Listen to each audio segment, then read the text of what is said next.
Hello नमस्कार, आप सभी का बहुत बहुत स्वागत है बीपीएससी उत्कर्ष चैनल पर। आज का हमारा टॉपिक रहने वाला है फंडामेंटल राइट्स के बारे में। आज हम बात करने वाले हैं और वही आपकी द 10 इंपॉर्टेंट क्वेश्चन सीरीज जो आपकी चल रही है उसमें आज का फर्स्ट क्वेश्चन क्या है। लास्ट क्वेश्चन मैंने आपसे पूछा था, उसमें ऑलमोस्ट बच्चों ने जो है करेक्ट आंसर दिया था और कहा था कि मैम जो है थोड़े से बड़े क्वेश्चन जो है हमको लाने हैं। तो बड़े क्वेश्चन जो है नेक्स्ट क्लास में मैं आपके पक्का इस क्लास में वैसे ही क्वेश्चन अरेंज करने की कोशिश की है जिस प्रकार से क्वेश्चन पूछे जाते हैं। बिल्कुल सिंपल क्वेश्चन नहीं है, लेकिन हाँ, जिसने पढ़ाई नहीं की है उसके लिए तो ये सिंपल क्वेश्चन भी जो है क्या है वो भी आपके टिपिकल होने वाले हैं। तो देखिए फर्स्ट क्वेश्चन हमारा क्या है, यहाँ पर हम बात करेंगे सबसे पहले क्वेश्चन के बारे में कि फंडामेंटल राइट जो है उस पर आपको विचार करना है और आपको यहाँ पर बताना है कौन सा कथन जो है असत्य होने वाला है। देखिए ये अपनी मूल प्रकृति में कैसे होते हैं, सकारात्मक होते हैं क्या, यानी कि these are positive in their basic nature. Second कह रहा है कि दीज आर नॉन जस्टिफिकेबल, यानी कि गैर न्यायोचित होते हैं। और थर्ड कह रहा है कि इनका उद्देश्य जो है वो देश में लोकतांत्रिक राजनीतिक व्यवस्था स्थापित करने वाला होता है। तो मैं आपको बता दूं कि देखिए जब भी हम फंडामेंटल राइट्स की बात करते हैं तो सबसे पहले मतलब ऐसा कौन सा कंट्री था, तो आप कहेंगे ब्रिटेन जो है ऐसा पहला कंट्री था जिसने क्या किया था। आपको ध्यान रखना है मैग्ना कार्टा, है ना। ब्रिटेन जो है ऐसा पहला कंट्री था जहां पर उसके राजा ने मैग्ना कार्टा जो है कानून के माध्यम से क्या किया था, यहाँ पर सबसे पहले जो है ना, सबसे पहले जो है अपने नागरिकों को क्या देने की बात की थी, इन्होंने फंडामेंटल राइट देने की जो है यहाँ पर बात की थी। तो सबसे पहले अगर आपसे क्वेश्चन पूछा जाए पहला ऐसा कंट्री कौन सा है जिसने ये प्रयास किया था, तो आपको बताना है ब्रिटेन पहला ऐसा कंट्री होगा जिसने मैग्ना कार्टा कानून के माध्यम से जो है अपने नागरिकों को यहाँ पर मूल अधिकार देने की बात की थी। लेकिन आपसे पूछेगा कि नहीं, आप ऐसा कंट्री बताइए जिन्होंने इसको जो है क्या है मतलब संवैधानिक मान्यता भी प्रदान की थी, तो आप कहेंगे अमेरिका जो है ऐसा पहला कंट्री होगा जिसने क्या किया था, फंडामेंटल राइट्स को जो है संवैधानिक जो है यहाँ पर मान्यता प्रदान की थी, है ना। संवैधानिक मान्यता प्रदान करने वाला जो है कौन सा देश हो जाएगा, तो आप कहेंगे वो आपके अमेरिका। थर्ड चीज आती है कि देखिए फंडामेंटल राइट जो है ये आपके कौन से पार्ट में है, आपको ध्यान रखना है भाग 3 में हो जाएंगे। आर्टिकल की बात करेंगे 12 से लेकर 35 में इनका उल्लेख मिलता है। आपको ध्यान रखना है ये प्रोविजन कहाँ से लिया गया है, तो आप कहेंगे ये प्रोविजन हमने लिया है कहाँ से, अमेरिका से। सेकंड बात आती है इनका नेचर कैसा होता है, यानी कि बेसिक नेचर की बात करेंगे तो ये अपनी प्रकृति में कैसे होते हैं, नकारात्मक होते हैं। इसका मतलब ये हुआ अगर हमारे लिए बात करेंगे तो हमारे लिए जो है सकारात्मक होते हैं, लेकिन स्टेट की बात करेंगे तो स्टेट के लिए जो है इनकी प्रकृति कैसे होती है, नकारात्मक। इसका मतलब क्या हुआ, क्योंकि ये बहुत सारी चीजों के लिए क्या करते हैं, राज्य को जो है प्रतिबंधित यहाँ पर करते हैं। इसी वजह से हम कह रहे हैं कि इनका बेसिक नेचर जो है वो कैसा है, नकारात्मक होता है।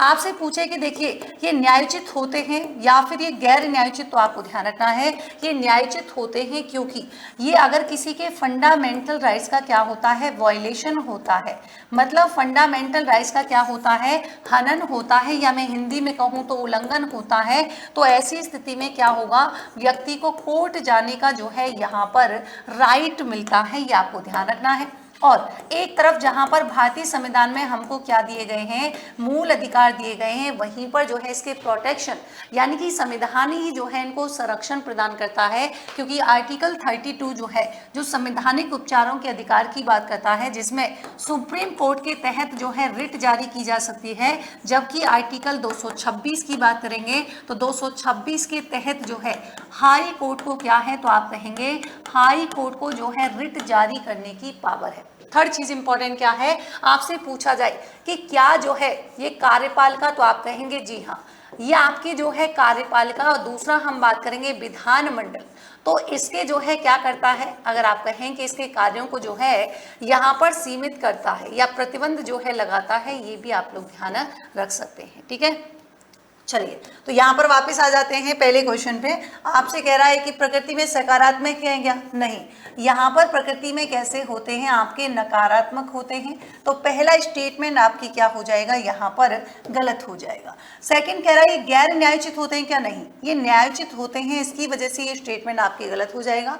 जबकि इसके पर्पज की बात करेंगे तो इसका पर्पज जो होता है वो होता है लोकतांत्रिक राज्यों की लोकतांत्रिक राजनीतिक व्यवस्था स्थापित करना। इसका मतलब हुआ कि objective is to establish a democratic political system in the country. तो करेक्ट आंसर, चूंकि असत्य पूछा है तो असत्य आपके हो जाएगा 1 और 2 जो है यहाँ पर सही होने वाला है। अगला क्वेश्चन देखेंगे। अगला क्वेश्चन हमारा यहाँ पर क्या है, आपको बताना है कि इनमें से कौन सा कथन जो है असत्य होगा। और पहला स्टेटमेंट क्या कह रहा है, ये कह रहा है कि आर्टिकल 29 सभी अल्पसंख्यक वर्गों को उनकी रुचि की शिक्षण संस्थाओं की जो है स्थापना करने का अधिकार देता है। और दूसरा कह रहा है कि आर्टिकल 30 जो है वो धार्मिक और भाषाई अल्पसंख्यक, मतलब यहाँ पर कह रहा है कि 30 जो है वो प्रोटेक्शन की बात करता है रिलीजियस और लिंग्विस्टिक जो माइनॉरिटी जो है उनकी, तो यानी कि भाषाई अल्पसंख्यकों को सुरक्षा प्रदान करता है। आपको बताना है कौन सा स्टेटमेंट जो है आपके यहाँ पर गलत होने वाला है, ये आपको जो है ध्यान रखना है। तो आप बोलेंगे मैडम देखिए इसमें हम बात करेंगे तो हमारे जो है गलत कौन सा हो जाएगा, दोनों ही गलत हो जाएंगे। मैडम ऐसा क्यों है, ऐसा इसलिए है क्योंकि आर्टिकल 29 किसकी बात करता है, ये कहता है कि भैया रिलीजियस और लिंग्विस्टिक माइनॉरिटी जो है उनके प्रोटेक्शन की बात करता है, जबकि आर्टिकल 30 जो है ये किसकी बात करता है, ये आपके जितने भी यहाँ पर जो माइनॉरिटी सेक्शन है उनके यहाँ पर एजुकेशनल इंस्टीट्यूट्स जो हैं उनको एस्टेब्लिश करने की जो है बात यहाँ पर करता है। चलिए थर्ड देखेंगे। थर्ड हमारा क्वेश्चन क्या है आज का, कि निम्नांकित में से कौन सा आर्टिकल राज्य को पिछड़े हुए नागरिकों को किसी पक्ष में जिसका प्रतिनिधित्व राज्य की राय में राज्य के अधीन सेवाओं में पर्याप्त नहीं है, नियुक्ति या पदों के लिए आरक्षण करने के लिए उपबंध की जो है यहाँ पर प्रोविजन की बात या मैं कहूँ अनुमति प्रदान करता है। Which of the following article permits the state to make provision for reservation of appointments or post in favor of any backward class of citizen who in the opinion of the state is not accurately represented in the service under the state। ये आपको बताना है कौन सा होगा, article 16 का 3, 16 का 4, 16 का 2 या फिर 15 का 4, आपको बताना है कौन सा जो है करेक्ट आंसर यहाँ पर होने वाला है। तो देखिए यहाँ पर ये वाली बात जो करता है वो कौन सा करता है, आर्टिकल 16 का क्लॉज जो है 4 में ये बात जो है की गई है कि भैया देखिए राज्य में जितने भी पिछड़े हुए नागरिक हैं उनके फेवर में क्या है, तो आपको ध्यान रखना है जिसका प्रतिनिधित्व राज्य की राय में क्या होता है, राज्य की अधीन सेवाओं में पर्याप्त नहीं है, तो नियुक्ति या पदों के आरक्षण करने का क्या है प्रोविजन यहाँ पर करता है।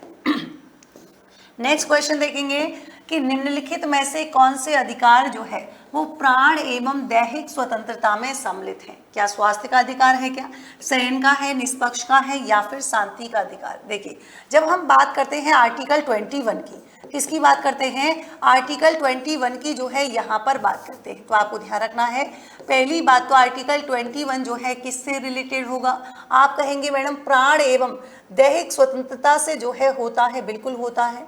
मैडम इसमें क्या क्या शामिल होता है, तो आपने कहा मैडम देखिए इसमें हेल्थ जो है, हेल्थ का राइट हमको मिला होता है क्या, बिल्कुल मिला होता है, इसी में जो है निहित होता है। मैडम दूसरी बात करेंगे तो यहाँ पर पूछे क्या हमको सोने का अधिकार मतलब शयन करने का अधिकार है क्या, बिल्कुल है।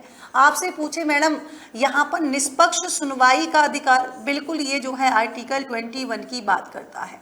आपसे पूछे मैडम देखिए आश्रय का अधिकार, बिल्कुल आश्रय का अधिकार जो है ये भी आपके इसमें है। मैडम प्राइवेसी की बात करेंगे तो प्राइवेसी राइट जो है ये भी हमको आर्टिकल 21 में ही मिला हुआ है। यही नहीं आपसे पूछे कि निष्पक्ष सुनवाई लिख दी, हाँ चलो। आपसे पूछे कि स्वास्थ्य का अधिकार, बिल्कुल है। आपको पूछे अपनी मनपसंद शादी करने का अधिकार, अपनी मनपसंद शादी करने का अधिकार, ये भी किस में हो जाएगा 21 में। मैडम एक बात बताइए, आपको विदेश घूमने का जाना है तो विदेश घूमने का अधिकार जो है ये भी आपको कौन सा देता है, आप कहेंगे ये भी आर्टिकल 21 जो है यहाँ पर देता है। खास बात क्या है, खास बात ये है आपको पूछे त्वरित सुनवाई का अधिकार, तो त्वरित सुनवाई का अधिकार जो है ये भी आपका कौन सा देता है, ये भी आपका देता है कौन सा आर्टिकल 21। लेकिन वही बात करेंगे शांति के अधिकार की, तो इस शांति का अधिकार आपको कहाँ मिलेगा, ये आपके जो है आर्टिकल, ये आपके आर्टिकल 19 में जो आपने पढ़ा होगा वाक एवं, है ना, वाक एवं अव्यक्ति, मतलब यहाँ पर जो है क्या है, जो एक्सप्रेशन का राइट हमको मिला हुआ है इसी में शामिल है कौन सा, तो आप कहेंगे इसी में आपके शामिल है शांति का अधिकार। ठीक है, इसका मतलब घूमने का अधिकार। मैडम देखो जैसे मान लीजिए फॉर एन एग्जाम्पल ये आपका इंडिया है, अगर आपको जम्मू कश्मीर से कन्याकुमारी घूमना है जम्मू कश्मीर से कन्याकुमारी जाना है, तब तो आप यहाँ पर आर्टिकल 19 की स्वतंत्रता की बात कर रहे हो।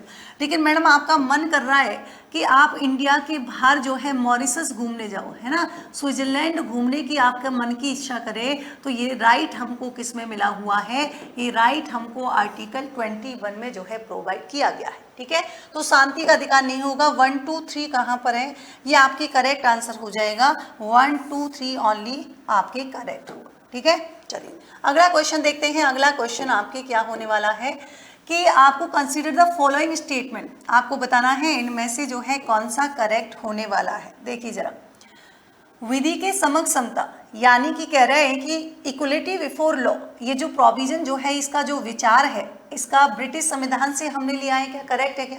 दूसरा कह रहे हैं कि देखिए यहाँ पर अगर हम बात करेंगे इक्वल प्रोटेक्शन ऑफ लॉ की, तो क्या एक नकारात्मक संदर्भ है, आपको बताना है केवल एक सही होगा, दो होगा, एक और दो, दोनों, न तो एक न ही दो। तो देखो यहाँ पर जब हम बात करते हैं किसके बारे में, तो आप कहेंगे मैडम देखिए यहाँ पर पहला तो बिल्कुल सही बात है, ये तो भाई सही बात है कि विधि के समक्ष की बात करेंगे, ये तो आपके जो है क्या हो जाएगा, बिल्कुल करेक्ट यहाँ पर हो जाएगा कि ब्रिटिश से लिया गया है। और ये कैसा है, अगर आपसे पूछे कि ये ब्रिटिश से लिया गया है, बिल्कुल लिया गया है, लेकिन इसकी प्रवृत्ति कैसी है, तो आप कहेंगे ये आपकी नेगेटिव हो जाएगा, मतलब ये आपके नकारात्मक प्रवृत्ति का होता है।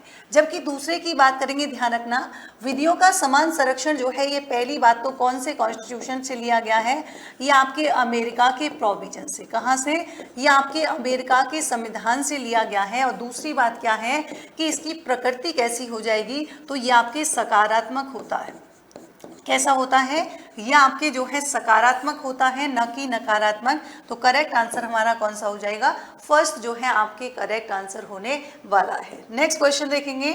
नेक्स्ट क्वेश्चन देखिए क्या होगा, आपसे पूछ रहे हैं कि भारतीय संविधान के कौन सा आर्टिकल है जहां पर राष्ट्रीय ध्वज फहराने का अधिकार जो है उसको प्रोटेक्ट किया गया है।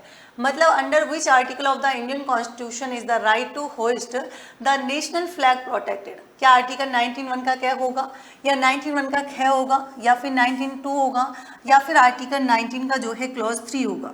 फटाफट से बताएंगे। सबसे पहले देखिए, अब हम यहाँ पर बात करते हैं कौन सा, आर्टिकल 19। आर्टिकल 19 का जो है 1 और 1 का भी क्लोज बात करेंगे कै की। तो 19(1) का जो है क्लोज कै जो है, इसमें क्या है, बहुत इसमें आपने पढ़ा है कि सभी नागरिकों को वाक एवं अभिव्यक्ति, मतलब स्पीच जो है यहाँ पर उसका क्या किया गया है, यहाँ पर उसको फ्रीडम जो है प्रोवाइड की गई है। अब इसमें बहुत सारी चीज़ें जो है, मतलब इसका क्षेत्राधिकार जो है, इसका ज्यूरिडिक्शन जो है वो काफ़ी ब्रॉड है। इसमें क्या क्या चीज़ें आती हैं, तो जरा देखिए। इसमें प्रेस की स्वतंत्रता, आपसे पूछे प्रेस की स्वतंत्रता किस में आती है, तो ध्यान रखेंगे ये आर्टिकल 19(1) का जो क्या आता है उसमें शामिल है। आपसे पूछे राष्ट्रीय ध्वज फहराने का अधिकार, नेशनल फ्लैग जो है, इसको अगर बात करें तो ये भी आपके इसमें आता है। इससे जुड़ा हुआ एक केस था, आपने सुना होगा नवीन जिंदल, नवीन जिंदल भारत संघ, नवीन जिंदल बनाम भारत संघ की बात करेंगे। ये 2004 का जो है केस था, आप थोड़ा सा ध्यान रख सकते हैं 2004। एक खास बात क्या है, इसमें और कौन कौन सी शामिल होती हैं, अगर हमें जानने के अधिकार की बात करेंगे तो ये जानने का अधिकार जो है किस में होगा, ये भी आर्टिकल 19 जो है ना, इसके एक एक कै में है। मैडम अगर मतदाता को सूचना का अधिकार जो है ये भी किस में आता है, तो मतदाता को सूचना का अधिकार जो है ये भी आएगा किस में, तो आपको ध्यान रखना है ये भी आपके आर्टिकल 19(1) जो है उसके कै में बहुत सारी फ्रीडम दी गई है। ये आपके जो है यहाँ पर करेक्ट हो जाएगा। तो करेक्ट कौन सा होगा, आर्टिकल 19(1) का जो है कै यहाँ पर शामिल होने वाला है। ठीक है, चलिए नेक्स्ट देखेंगे। नेक्स्ट, अब ऐसा तो नहीं है, बहुत सारे बच्चे सोच रहे हो कि मैम तो बात ही नहीं करती, खुद ही खुद बोलती रहती हैं, क्योंकि आपको बता दूं ये एक रिकॉर्डेड क्लास है और लाइव क्लास नहीं है। और यहाँ पर हमारा मेन पर्पज है 10 इंपॉर्टेंट क्वेश्चन के साथ कुछ ऐसी एक्स्ट्रा इन्फॉर्मेशन देना जो जिससे जो है 10 क्वेश्चन जो है कम से कम 20-25 क्वेश्चन या 30 क्वेश्चन के बराबर जो है आपको इन्फॉर्मेशन मिल जाए। ठीक है, निम्नलिखित में से किन आधारों पर आर्टिकल 19(1) का जो ख जो है उस पर निर्बंधन लगाया जा सकता है, आपको बताना है। देखिए क्या अपराध उद्दीपन यानी कि इंसेटमेंट टू क्राइम, या फिर पब्लिक ऑर्डर, या फिर sovereignty and integrity of India, या फिर डिफेमेशन यानी कि मानहानि। एक बात बताइए, आपको इसका आंसर नहीं आता, लेकिन एक चीज तो आपने क्लिक कर ली, कौन सी, कि अगर हमारी इंडिया की अगर सोवरेनिटी और इंटीग्रिटी की बात करेंगे, अगर इसको कोई यहाँ पर खतरा पैदा होता है तो तब तो हम क्या लगा सकते हैं, आर्टिकल 19(1) के जो ख जो है उस पर यहाँ पर उसको प्रोहिबिट कर सकते हैं। तो इसका मतलब थर्ड ढूंढिए कहाँ पर होगा। थर्ड आपने देखा इसमें है, इसमें है, इसका मतलब ये तो नहीं होगा ऑप्शन में और ये भी नहीं होगा। इसका मतलब देखिए दूसरा आपने कहा मैडम, फिर एक बात बताइए, फिर इसका मतलब कौन सा आंसर होगा। इसका मतलब तो मैडम देखिए यहाँ पर पब्लिक ऑर्डर की बात करेंगे तब भी हो सकता है, बिल्कुल हो सकता है। मानहानि का इससे कोई लेना देना ही नहीं है। तो यहाँ पर करेक्ट आंसर कौन सा होगा, 2 और 3 जो है यहाँ पर करेक्ट आंसर होने वाला है। ठीक है, चलो अगला देखिए। अगला आपको बताना है कि भारतीय संविधान के अनुसार अवैधानिक ढंग से निरुद्ध व्यक्ति जो है अपनी निरुद्ध को किस याचिका के तहत जो है सर्वोच्च न्यायालय में जो है चुनौती दे सकता है। मतलब according to the Indian constitution under which petition can a person illegally detain challenges his detention in the supreme court. आपको बताना है यहाँ पर सेरेटोरियल पिटिशन, या फिर मैंडेमस पिटिशन, या फिर प्रोहिबिशन पिटिशन, या फिर जो है हैबियस कॉर्पस पिटिशन। इसका मतलब उत्प्रेषण, परमादेश, या फिर प्रतिषेध, या फिर बंदी प्रत्यक्षीकरण, यानी कि कौन सा यहाँ पर जो है सही होने वाला है। देखो आप सभी को मैंने पहले भी बताया है, अगर आपने शायद मेरी क्लास में नहीं देखी होंगी, बंदी प्रत्यक्षीकरण की बात करेंगे। इसका मतलब क्या होता है कि भाई जिसको अरेस्ट किया गया है उसको 24 आवर्स के अंदर जो है क्या करना है, उसको 24 आवर्स के अंदर जो है जिला मजिस्ट्रेट जो होगा, है ना, जो डिस्ट्रिक्ट मजिस्ट्रेट होगा, इस जिला मजिस्ट्रेट के समक्ष जो है क्या करना है, प्रस्तुत करना है। अब इसमें कौन सा समय छोड़ दिया जाएगा, यात्रा के समय को जो है यहाँ पर इंक्लूड नहीं किया जाएगा। आप सभी को पता है कि सुप्रीम कोर्ट हो या फिर हाई कोर्ट जो है, इसमें 5 प्रकार की रिट जो है जारी की जाती हैं। एक का नाम होता है कौन सा, हम बात करेंगे बंदी प्रत्यक्षीकरण यानी कि हावियस कॉर्पस पिटिशन के बारे में, और सेकंड हम बात करते हैं परमादेश जो कि सुपीरियर के द्वारा जो गवर्न है उनको दी जाती है, और जबकि थर्ड बात करेंगे कौन सा, थर्ड होती है आपके, ध्यान रखना है, प्रतिषेध यानी कि प्रोहिबिट। प्रोहिबिट का मतलब यह है जो कि कोर्ट के द्वारा कोर्ट के अगेंस्ट जो है जारी की जाती है। कौन सी रिट, तो आप कहेंगे उसका नाम है प्रोहिबिटेड रिट, या फिर हम कह सकते हैं प्रतिषेध रिट।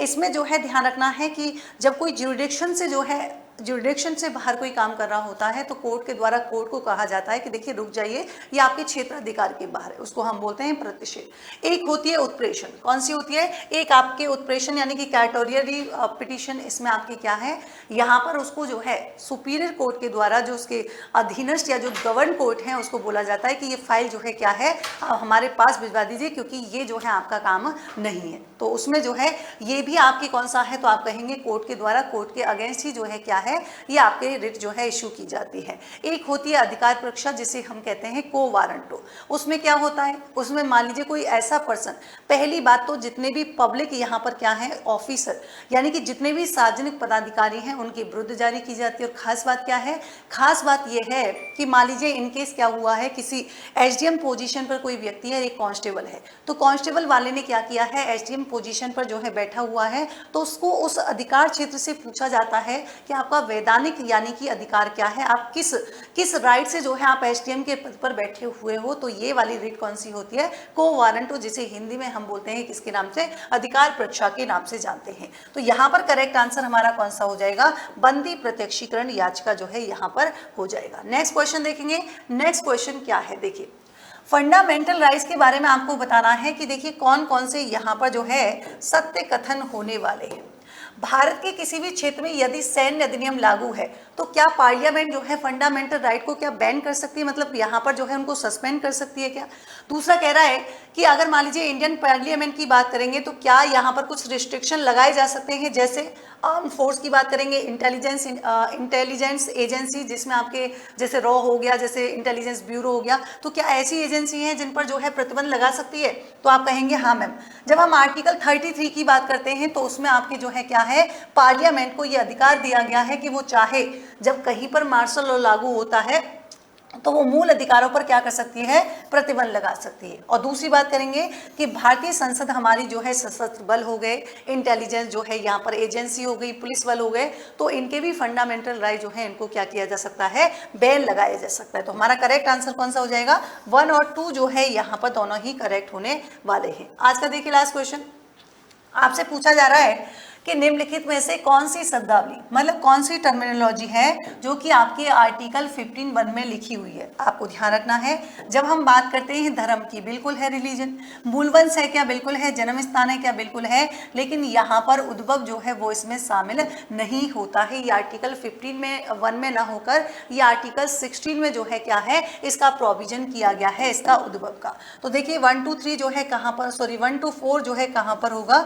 डी ऑप्शन जो है आपके यहाँ पर बिल्कुल करेक्ट हो जाएगा। अगर आपसे कोई क्वेश्चन पूछे कि देखिए आप तो बस इतना बता दीजिए कि सबसे पहले जो है फंडामेंटल राइट्स की डिमांड किसके द्वारा की गई थी, तो आप कहेंगे मैम देखिए ऐसे तो 1895 में की गई थी, जिस प्रकार से हम पढ़ते हैं कॉन्स्टिट्यूट असेंबली के बारे में, वैसे ही जो है बाल गंगाधर तिलक के द्वारा 1895 में की गई थी। और ये जो है कौन से बिल में की गई थी, तो ध्यान रखेंगे ये आपके जो है स्वराज बिल में, कौन से बिल में की गई थी, स्वराज बिल, या जिसे हिंदी में मैं बोल सकती हूँ स्वराज विधेयक में की गई थी। लेकिन मैडम ध्यान रखेंगे, लेकिन जिसने कॉन्स्टिट्यूशन है ना, कॉन्स्टिट्यूशन में जिसने पहली बार जो है फंडामेंटल राइट्स को बनाने का या निर्माण करने का प्रयास जिसने पहली बार किया था, वो आपके ध्यान रखेंगे 1929 में किया गया था, जो नेहरू रिपोर्ट। और बात हम कर रहे हैं किसकी, मोतीलाल नेहरू ने जो है पहली बार यहाँ पर फंडामेंटल राइट जो है उनको बनाने का जो है यहाँ पर प्रयास किया था कि हमारे कॉन्स्टिट्यूशन में ये सब होना चाहिए। लेकिन ध्यान रखेंगे आपसे कोई क्वेश्चन पूछा जाए कि एक बात बताइए स्पष्ट रूप से जो है इसका उल्लेख, तो आप कहेंगे 1935 का जो भारत शासन अधिनियम आया था, हालांकि इनमें जो है इसको स्थान जो है नहीं दिया गया था। फंडामेंटल राइट्स की बात करेंगे तो 1935 के भारत शासन अधिनियम जो है उसमें क्या किया जाता है, इनमें जो है फंडामेंटल राइट्स को जो है क्या नहीं दिया गया, यहाँ पर स्थान नहीं दिया गया था। बाद में ध्यान रखेंगे यहाँ पर क्या होता है, दो कमेटी बनाई जाती है। एक कमेटी कौन सी होती है, एक तो आप ध्यान रखेंगे आचार्य कृपलानी के नेतृत्व में बनती है। किसके नेतृत्व में, तो आपको ध्यान रखना है ये जो है आपकी कमेटी बनती है आचार्य कृपलानी के नेतृत्व। ये चलो अगले क्वेश्चन में वैसे ही पूरी डिटेल आएगी, वहां पर मैं बता दूंगी। इसके बाद जो है नेक्स्ट क्वेश्चन की बात करेंगे, फिर बहुत ज्यादा हो जाएगा, क्योंकि इसका पूरा जो है मैं डीप एनालिसिस जो है अपने नेक्स्ट क्वेश्चन में आपको बता दूंगी। ठीक है, तो आपको ध्यान रखना है 10 क्वेश्चन है, एक क्वेश्चन जो है मैं आपको होमवर्क के रूप में दे जाती हूँ, जहां से मैं अगली क्लास शुरू करूंगी। इंडियन कॉन्स्टिट्यूशन का जो है स्टेट के अंतर्गत निम्नलिखित में से कौन कौन से निकायों को शामिल किया जाता है। क्या हमारे पास जो है गवर्नमेंट ऑफ इंडिया या पार्लियामेंट या फिर government and legislature of each state, यानी कि जितनी भी जो है भारतीय सरकार और विधानमंडल या फिर स्टेट गवर्नमेंट और आपके जो है कौन सा पार्लियामेंट, क्या इन सभी निकायों को जो है यहाँ पर शामिल किया गया है। ओनली फर्स्ट, ओनली सेकेंड और थर्ड, ओनली थर्ड या फिर ऑल ऑफ द अबव, आपको बताना है कमेंट बॉक्स में। तो कल हम मिलेंगे इस 11वें क्वेश्चन के बाद, यानी कि टॉप 10 क्वेश्चन जो कि आपके एग्जाम के पॉइंट ऑफ व्यू से काफी इंपॉर्टेंट होने वाले हैं। तो नेक्स्ट क्लास में मिलते हैं, तब तक के लिए thank you so much, take care.